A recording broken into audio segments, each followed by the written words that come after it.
She stood at the edge of the ballroom, invisible as glass. The chandeliers threw their light over the swirling dancers, and laughter rose like perfume into the high, painted ceiling. But not one warm gaze found Lyriel Ashworth.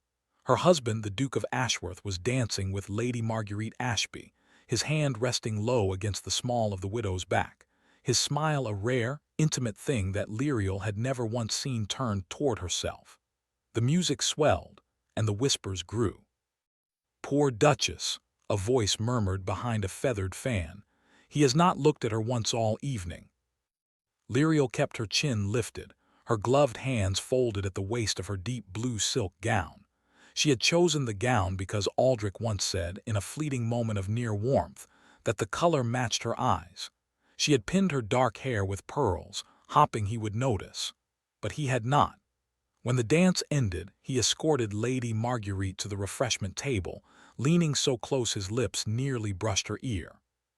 Lyriel felt her heart splinter along a fault line she had been trying so hard to ignore.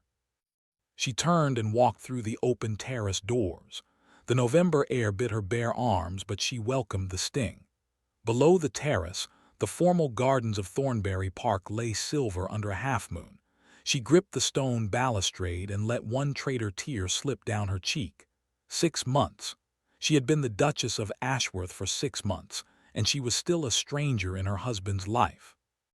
The alliance had been arranged to end a bitter border conflict between England and the small mountain kingdom of Viridia. Lyriel had arrived on English soil carrying a trunk full of hope, a miniature of her new husband pressed against her heart. She had memorized the painted lines of his face, the severe brow, the proud mouth, and she had told herself that duty could bloom into tenderness. She had been so naive. Aldrich Ashworth had met her at the docks with cold civility, handed her into a carriage, and spoken exactly 12 words to her on the journey to Ashworth Hall. In the months that followed, he gave her separate chambers, terse good mornings, and the awful, polite silence of a man who regarded her as nothing more than a political necessity. She had tried. She had learned his favorite dishes and asked the cook to prepare them. She had placed fresh flowers in the library where he spent his evenings. She had worn the blue gown, and still he had not seen her. And tonight, watching him dance with another woman, Lyriel felt the last petal of her hope fall. She did not hear the footsteps behind her until the Dowager Duchess spoke. "You should not stand in the cold, my dear." Aldrich's mother, Lady Honoria Ashworth, came to stand beside her, a shawl draped over her own shoulders. Her eyes, the same stormy gray as her son, held a sadness Lyriel could not bear. "He is not cruel," the Dowager said softly. "He is broken, and broken men do not know how to hold a treasure without crushing it." Lyriel swallowed the ache in her throat. "I cannot reach him. I have tried." The older woman sighed. "I know." She did not offer false comfort. She simply stood there, a quiet presence, until Lyriel gathered herself and walked back inside, head high, the invisible Duchess returning to her gilded cage. The next morning, Lyriel sat at the small escritoire in her sitting room and wrote a note to her husband. Her handwriting trembled only a little. "Please meet me in the library this afternoon. There is something I wish to say." She sealed it with wax and gave it to a footman. Then she waited. Hours passed. She changed into a simple gray afternoon dress, her courage fraying at the edges. At 4 o'clock, she went to the library and found him already there, standing by the fire with one hand resting on the mantel. He did not turn when she entered. "You wish to speak," he said. His voice was deep, polished, utterly without warmth. Lyriel folded her hands in front of her. "I wanted to ask you to ask if we might try, truly try. I am your wife, Aldrich. Not a treaty, not a signature on a page. I am here. I wish to be a partner to you." The words tumbled out, artless and earnest. "I thought perhaps with time we could find some affection between us." He turned then, and his gray eyes pinned her like a moth to a board. "Affection," he repeated, as if the word were a foreign thing. "Our marriage was not built on affection, Lyriel. It was built on blood and necessity. I have given you my name, my protection, my home. I expect nothing from you but to manage the household and conduct yourself with dignity. There is nothing more I can offer." Each word was a small, clean cut. Liriel felt the air leave her lungs. Nothing. His jaw tightened, and for a fleeting instant something dark and anguished moved behind his eyes, but it vanished. "Nothing," he said. "You are the Duchess of Ashworth. That is all you will ever be to me." She stood very still. The fire crackled. Somewhere deep in the house, a clock chimed. Then Liriel inclined her head, a princess still, and walked out of the library without another word. She did not cry until she reached her room, and even then she muffled the sound against her pillow so no one would hear. That night something inside her shifted. The hope that had driven her across the sea, that had kept her trying, went dark. She had been a moth beating against a lantern, and now she understood the glass would never break. She would not bruise herself any longer. The weeks that followed saw a quiet transformation. Liriel stopped lingering at the breakfast table in case Aldrich appeared. She stopped ordering his favorite dishes. She stopped waiting. Instead, she turned her attention outward. The estate of Ashworth Hall was vast, with villages and farms and tenants who had rarely seen the inside of the great house's care. Liriel began visiting them. At first, she simply rode out with a small basket, offering kind words and asking gentle questions. Soon she learned the names of the farmers' children, the ailments of the elderly, the struggles of the widows. She began spending her pin money on medicines and blankets. She sat with a sick tenant's wife for an entire afternoon, holding her hand. The servants noticed. Mrs. Carrow, the housekeeper, began to smile when the young Duchess returned with mud on her hem. The groundskeeper started leaving fresh flowers in her sitting room. And the Duke was in London attending to parliamentary business. He was gone for 5 weeks. Liriel did not miss him. She woke each day to a sense of purpose, and in that purpose she found a quiet, fragile peace. When Aldrich returned to Ashworth Hall, the first thing he noticed was the silence. Not the silence of an empty house. The house hummed with activity, but the silence where his wife used to be. She was not in the entrance hall to greet him. She was not at the dinner table that evening. A note informed him she was taking supper with the vicar and his family to discuss plans for a cottage hospital. Aldrich read the note twice, a faint crease forming between his brows. He dined alone, the food tasting oddly bland. The next morning he found her in the stable yard, already mounted on a pretty gray mare. She wore a deep green riding habit, and her dark hair was caught in a simple net. Beside her, astride a chestnut gelding, was Sir Edmund Carlisle, the young baronet from Thornbury. Edmund was laughing at something, and Liriel was smiling, a real smile, the kind that reached her eyes and softened the careful composure she always wore at home. Aldrich stopped in his tracks. He watched his wife lean forward to pat her horse's neck, watched Edmund's admiring gaze linger on her face, and something hot and unfamiliar coiled in his chest. "Your Grace." Edmund noticed him first and touched his hat with easy respect. "I was just telling Her Grace about the new drainage system for the East Fields. She has a sharp mind for these things." Liriel turned her head and the smile faded, not into fear, not into eagerness, into polite neutrality. "Good morning, Your Grace," she said. "I did not expect you to be about so early." "Your Grace," she had called him Aldrich once with shy hope. Now he was Your Grace again. He inclined his head, his face a mask. "I see you are occupied. Do not let me detain you." He stepped aside and they rode out together, the sound of hooves fading into the morning mist. Aldrich stood there, unaccountably restless, until a stable boy coughed discreetly and he forced himself to walk away. That afternoon, Aldrich found himself in the library, staring at the spines of books without seeing them. His mother entered and settled herself in a chair with a rustle of silk. "You look troubled," she observed. "Perhaps because your wife is no longer troubling herself over you." He shot her a sharp look. "What do you mean?" "I mean," Honoria said calmly, "that Liriel has stopped trying to please a man who treats her like furniture. She has discovered that the world outside these walls values her. The tenants adore her. The vicar speaks of her as if she were a saint. Sir Edmund Carlisle cannot stop singing her praises. It would be wise, Aldrich, to open your eyes before she decides her future lies elsewhere. She is my wife, he said, the words harder than he intended. She is not going anywhere. Wives have been known to leave cold husbands, his mother replied. Even duchesses, especially duchesses with spirit. She rose and left him to the shadows. Over the next fortnight, Aldrich found himself watching Lyriel in ways he never had before. He noticed the grace with which she moved, the quiet authority she had gained. He saw how the servants' faces lit when she spoke to them. He saw, with annoying discomfort, how often Sir Edmund Carlyle found reasons to visit. There was a garden party at Thornbury, and Aldrich attended for the first time in years, though he told himself it was only to observe his neighbor's new conservatory. But his eyes kept finding Lyriel. She stood by a rose arbor, a cup of lemonade in her hand, laughing at something Edmund said. The young baronet reached out and brushed a stray petal from her sleeve, and Aldrich's fingers curled into a fist. He had no right to feel this. He knew it. And still the jealousy burned, low and persistent, like a flame he could not snuff out. Lady Marguerite Ashby appeared at his elbow, trailing expensive perfume. "You look so serious, Your Grace. Come, let me coax a smile from you."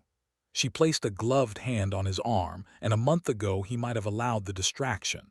Now her touch felt like an intrusion. He excused himself abruptly and walked away, leaving the widow's eyes hardening behind him. That evening, seeking something he could not name, Aldrich wandered into Lyriel's private sitting room. He told himself he was looking for a book she had borrowed, but his gaze fell on a leather portfolio propped against her writing desk. He opened it and the breath left his body. Sketches, dozens of them. His own face stared back at him from the pages, his profile, his hands resting on the mantel, his eyes in a rare, unguarded moment. The drawings were done with a lover's attention, each line infused with tenderness and longing. Here was the proof of what she had felt for him, what he had thrown away without a second thought. He closed the portfolio with trembling hands, a cold wave of guilt crashing over him. She had loved him. She had loved him, and he had told her she was nothing but a title. He did not sleep that night. He sat in his study, staring at the dying fire, the sketches branded into his mind. When dawn came, he was still there, hollowed out. A few days later, a heavy rain trapped everyone indoors.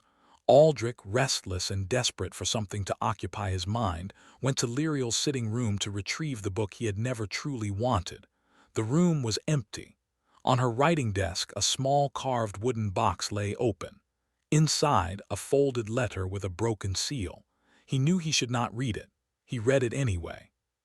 "My dearest daughter, by the time you read this, you will be the Duchess of Ashworth.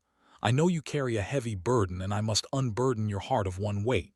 The attack that killed Captain James Ashworth, your husband's brother, was not my doing. The order came from General Verk, acting against my direct command. I rode out myself to stop it, but I arrived too late. I have carried the guilt of that young man's death every day since. I beg you, tell your husband the truth. He must not blame Veridia nor you for a tragedy I could not prevent. I hope that in time, peace can heal what war destroyed. Be brave, my Lyriel. Love can grow in the stoniest ground if it is tended." The letter was signed with her father's trembling script and stained with what could only be tears. Aldrich read it 3 times, his mind reeling. For 3 years he had nursed a cold, corrosive hatred against Veridia for his brother's death. He had looked at his young wife and seen the face of the kingdom that took James from him. And all this time, she had known the truth. She had carried this letter, this exoneration, and she had never given it to him. Why? Because he had never given her a chance. Because he had met her with ice and silence, and she had been too afraid, too wounded, to speak the words that might have freed them both. The letter fluttered to the desk. Aldrich pressed his hands to his face and let out a ragged breath. He had been so wrong, so catastrophically wrong. The guilt was a physical pain, sharp and deep. He had to find her. He had to tell her. He searched the house, his strides urgent. A footman told him her Grace had gone to the village, to the little hospital she had helped establish. Aldrich ordered his horse and rode through the rain without a coat, barely feeling the cold. He burst into the cottage hospital, water streaming from his hair, and stopped dead. Liriel was there, kneeling beside a low cot where a small child lay feverish. She was bathing the child's forehead with a cool cloth, her voice a soft, steady murmur of comfort. Her sleeves were rolled up, her hair escaping its pins, and she looked utterly, heartbreakingly beautiful. She sensed his presence and looked up. The wariness that crept into her eyes cut him deeper than any blade. "Your Grace, is something wrong?" "I need to speak with you," he said, his voice raw. "Please, tonight." She searched his face, and for a moment her composure wavered. Then she nodded just once. "Very well." That evening they met in the library. The fire had been lit, and the rain beat a soft rhythm against the windows. Liriel stood near the hearth, her hands clasped, her expression guarded. Aldrich faced her, the letter in his hand. "I read the letter from your father," he said. He watched the color drain from her cheeks. "Why did you not give it to me?" She stared at the letter as if it were a ghost. "When I first arrived, I meant to, but you made it so clear that you wanted nothing from me, not my words, not my presence, not my past. I thought if I told you, you would only hate me more. You hated my country. You looked at me as if I were the enemy." Her voice trembled but did not break. "So I kept it. I thought perhaps if I could make you love me just a little, I could tell you. But you never let me close enough." The confession hung between them, raw and unvarnished. Aldrich felt something inside him crack wide open. "I blamed you for James's death," he said, the words scraping out of him. "I blamed your father, your people. I was so consumed by grief I turned it into a weapon, and you bore the wounds of a war you had no part in. I am so sorry, Liriel. I am so deeply sorry." She looked at him for a long moment, her eyes shining. "I loved you," she said quietly. "From the moment I saw your portrait, I loved you. I arrived here dreaming of a life with you. I would have walked through fire to reach your heart, but you did not want me." A single tear slid down her cheek. "I cannot simply forgive because you now know the truth. My heart is too tired." He stepped toward her, desperate. "Let me make it right, please. Give me a chance to prove that I am not the man I have been." She shook her head, a small, sad movement. "I need time away. There is a small property in Yorkshire left to me by my mother. I am going there tomorrow. I need to think. I need to remember who I am outside of this house." She held up a hand when he started to speak. "Please do not ask me to stay. I must go." The fear of loss crashed over him like a wave. He watched her walk out of the library, her back straight, her dignity a quiet armor. And he, the powerful Duke of Ashworth, was left standing alone, his heart shattering in the silence she left behind. The next morning, a carriage rolled down the long drive of Ashworth Hall. Aldrich watched from the window of his study, his hand pressed flat against the cold glass. Liriel did not look back. He felt as if the very light had been drained from the sky. The days that followed were a torment. The house felt cavernous. Every corner held the ghost of her absence. He threw himself into estate business, but his mind kept replaying every cold word he had spoken to her, every moment he had turned away. He found the sketchbook again and sat with it for hours, tracing the lines of his own face, seeing himself through her loving eyes. He would never forgive himself. After a week he could bear it no longer. He rode north, alone, through wind and rain, his only thought to reach her. He arrived at the Yorkshire cottage as dusk was falling, a gray, soaking dusk that turned the world to water. The cottage was small and ivy-covered, a warm light glowing in the window. He dismounted, his legs unsteady, and knocked on the door. It opened. Liriel stood there, a shawl wrapped around her shoulders, her hair loose, her eyes wide with shock. "Aldrich, what are you doing here?" He was soaked to the bone, shivering, his pride utterly gone. "I could not let you go," he said, his voice cracking. "I have been a fool, a blind, arrogant fool. I pushed away the only person who ever truly saw me. I was too proud, too wounded to let you in, but I see now. I see you, Liriel, all of you. Your kindness, your strength, your grace, I love you. I think I have loved you from the moment you stepped off that ship, and I was too afraid to admit it." She stared at him, her lips parting, tears spilling over. "You told me I was nothing but a title." "I lied," he said, his voice breaking. "I lied to you and I lied to myself. You are everything. You are the first thought in my mind when I wake and the last before I sleep. I have no right to ask for your forgiveness, but I am asking anyway. I will spend the rest of my life earning it if you let me." He dropped to one knee there on the rain-soaked threshold. Not the Duke of Ashworth, but a man, humbled and desperate. "Please, Lyriel, come home, not as my Duchess, as my wife, my heart. Let me love you the way you deserved from the start." The rain fell around them, a silver curtain. Lyriel let out a sob and stepped forward, her hands reaching for him. She cupped his wet face, her fingers cold and trembling. "I never stopped loving you," she whispered. "Even when I wanted to, even when it hurt." He rose and pulled her into his arms, holding her as if she might dissolve. She clung to him, and for a long moment they simply stood there, two broken people finally mending. Then she drew him inside, out of the rain, and they talked deep into the night. Aldrich told her about James, about the guilt and rage that had consumed him. She told him about the loneliness, the countless nights she had cried into her pillow.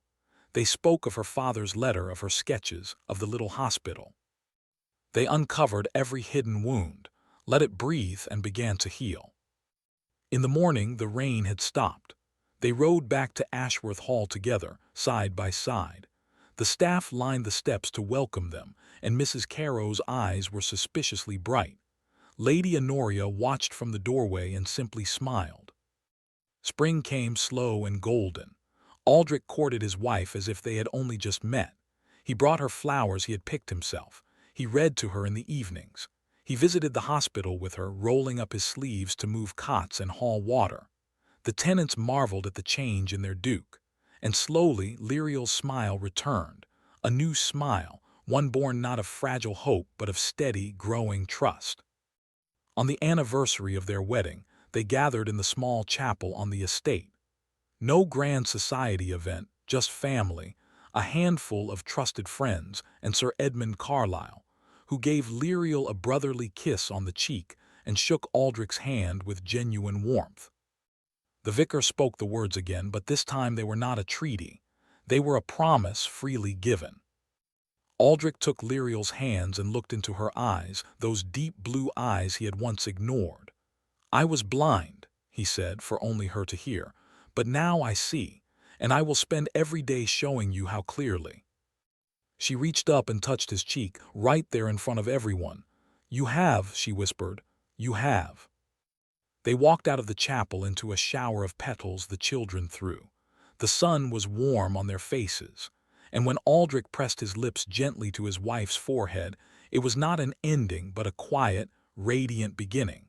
The Duchess of Ashworth was invisible no more. She was loved, and the Duke, who had once been a fortress of ice, had finally learned how to burn.